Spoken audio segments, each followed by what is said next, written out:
São 7h17, é hora de falar de notícias do campo. Nossa equipe foi a Porto Feliz conferir como está a plantação de cana, responsável pela produção de açúcar e pelo etanol, nosso combustível limpo. E olha, as notícias não são muito animadoras não, hein? Por conta da estiagem que atinge o estado de São Paulo, a queda na safra deve se aproximar este ano dos 40%. Veja na reportagem. Por conta das condições climáticas, os pés estão assim. A planta não se desenvolveu do jeito que era para ter desenvolvido, então ela está num tamanho menor, prejudicando a produção. O reflexo é imediato nas usinas de Laranjal Paulista, Cerquilho e de Iracemápolis, para onde a produção de 1.000 hectares desta fazenda em Porto Feliz é elevada.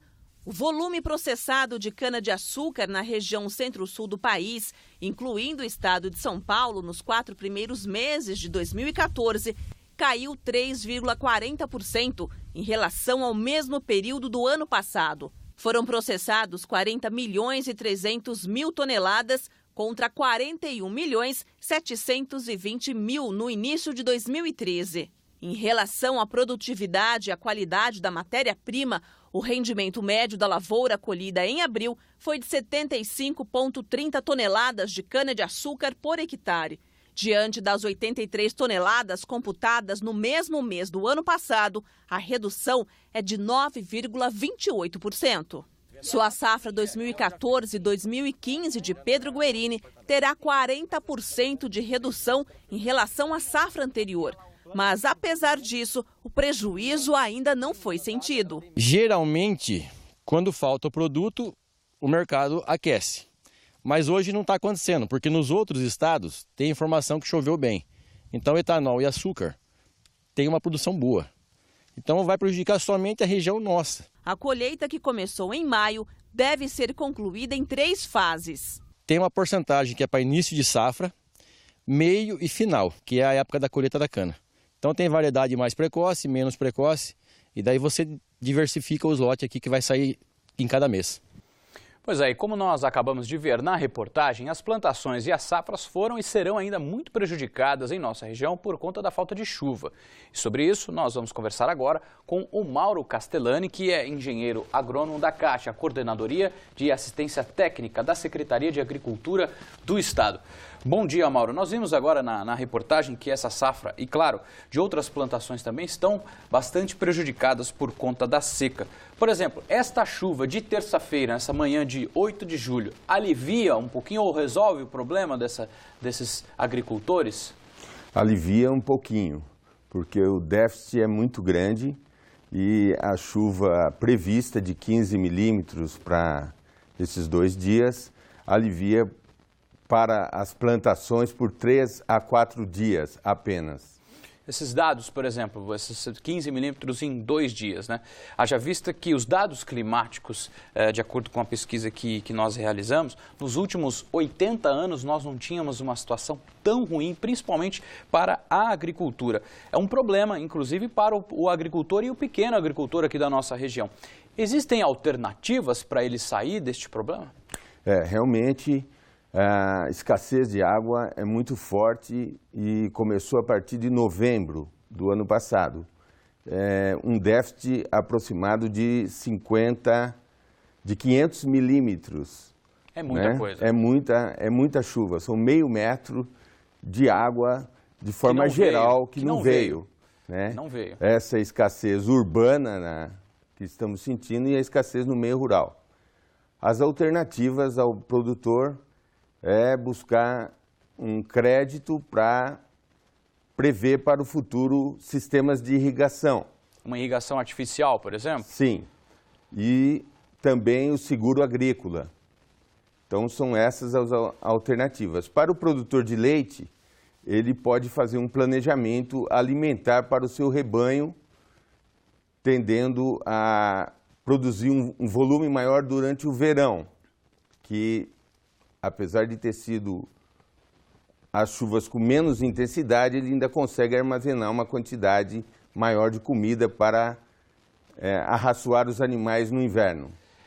Essas alternativas geralmente são oferecidas pela Secretaria de Agricultura do Estado, que também fornece outras opções. Tem algum site de serviço no qual os agricultores e também os pequenos agricultores, porque às vezes a renda é um pouco menor, a produção também é menor, mas às vezes existem também alternativas. Existe algum site de serviço? O site da CAT é www.sp.gov.br. E neste site nós temos informações sobre as linhas de financiamento que o Estado de São Paulo dispõe para os agricultores familiares do Estado. Muito obrigado pela sua participação, viu, Mauro? Obrigado a você. E a previsão de chuva para esta terça-feira continua, hein? Tomara mesmo que isso ocorra. Em Sorocaba, as temperaturas variam entre 14 e 19 graus. Confira então como fica o tempo em outras cidades.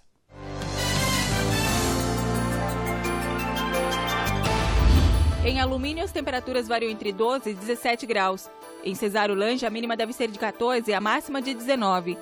Jundiaí tem mínima de 15 e máxima de 21 graus. Já em Itapetininga, a máxima não deve passar dos 18 graus. Olha, uma dica, essa semana quem é de Mairinque e pretende ser um empreendedor vai ter a oportunidade de tirar dúvidas no Sebrae Móvel que está na cidade. O caminhão está na Praça da Matriz até sexta-feira, sempre das 10 da manhã às 4 da tarde.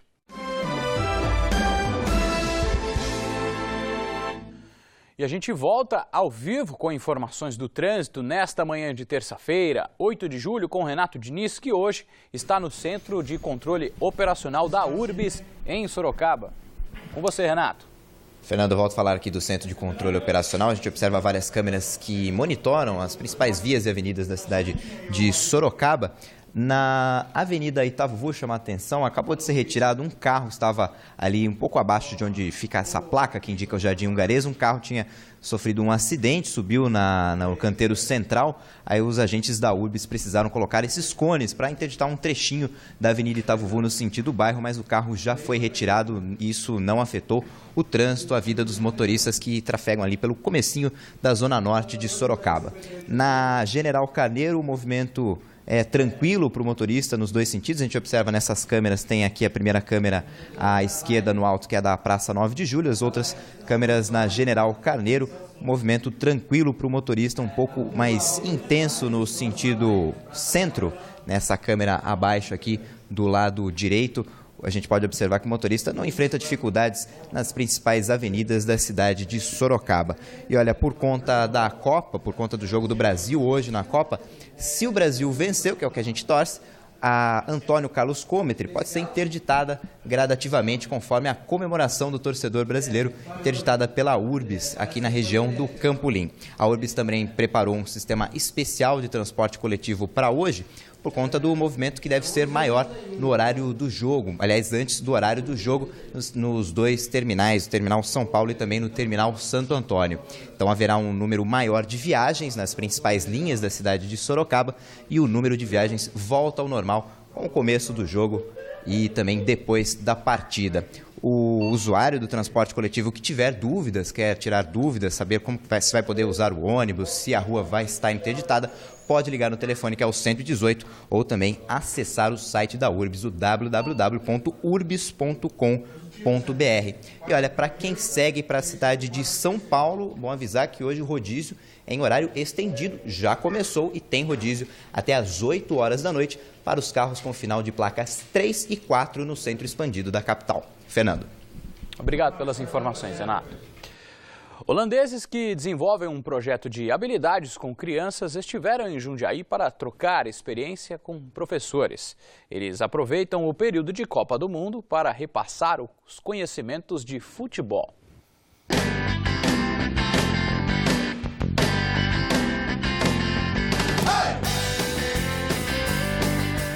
Que brasileiro tem tudo a ver com futebol, ninguém pode discordar. Mesmo que a força ainda não seja suficiente para dar chutes como o do ídolo Neymar, Matheus, de 7 anos, se esforça. Vale até com as mãos e a regra aqui permite que o gol mude de lugar. Mas tudo isso que parece ser tão simples tem muitos estudos por trás. Esses holandeses perceberam que pular, cair, chutar, levantar faz parte da infância, mas muitas crianças têm dificuldade para fazer esses movimentos considerados básicos. Ian é um dos diretores e conta que há 8 anos começou a trabalhar com um amigo que faz parte da comissão da seleção holandesa de futebol. O Athletic Skills Program busca uma linguagem universal. Por mais que em holandês seja difícil, esse som todo mundo conhece. Mas o projeto vai muito além do futebol. O pesquisador acadêmico Gert fala que o importante é a criança ter noções de espaço, equilíbrio e, claro, praticar alguma atividade física, deixando o computador e o videogame um pouco de lado. O especialista diz que tudo isso pode ser feito com muita diversão. Martina morou na Holanda enquanto fazia doutorado em fisiologia do esporte. Ela é a responsável pelo programa que treina professores e depois alunos na América do Sul. Eu tive a impressão de que elas têm um pouco mais de dificuldade nessas habilidades motoras do que as crianças na Holanda. Talvez seja por conta que o programa de educação física na Holanda, um país menor, seja mais fácil de administrar, então está sendo melhor implementado do que aqui no Brasil. 20 professores passaram pelo treinamento e agora ensinam tudo o que aprenderam a mais de 80 crianças. A expectativa é que as habilidades continuem a ser desenvolvidas nas escolas. Dá para a gente trabalhar com os nossos alunos no dia a dia. A gente talvez adapte alguns espaços, alguns materiais e as crianças nos dão muitas respostas. Eles muitas vezes criam coisas extremamente interessantes. Ao todo, são 7 etapas diferentes. Uma das mais difíceis é essa aí, feita no tatame. A ideia é trabalhar equilíbrio e o chamado jogo de cores. A outra é assim, sem chuteiras. O objetivo é trabalhar a sensibilidade e também a habilidade com a bola. E para quem pensa que são só os meninos que participam, as garotas também dão um show de bola. Eu tô achando muito legal, eu tô aprendendo muita coisa diferente, que lá no centro esportivo a gente aprende muito mais aqui também. Tô achando divertido, porque a gente tá fazendo muitas atividades que a gente não pode fazer na escola. Tô aprendendo mais sobre futebol. E esse show todo é inspirado no clima de Copa do Mundo. E eu não poderia deixar de perguntar aos holandeses qual a opinião deles. Os dois acreditam que a final será entre Brasil e Holanda. End up in the final with Brazil. Mas o resultado, 3-2 para a Holanda. 3-2 victory for the Dutch. Guedes diz que serão 2 gols do Robin e um do Van Persie. Van Persie, Robert Wise. A Martina confessa que tem o coração dividido e aposta no mesmo resultado. Só que, claro, o lado brasileiro falou mais alto. Acredito que seja Holanda e Brasil na final, mas aí eu prefiro dizer que é 3-2 Brasil.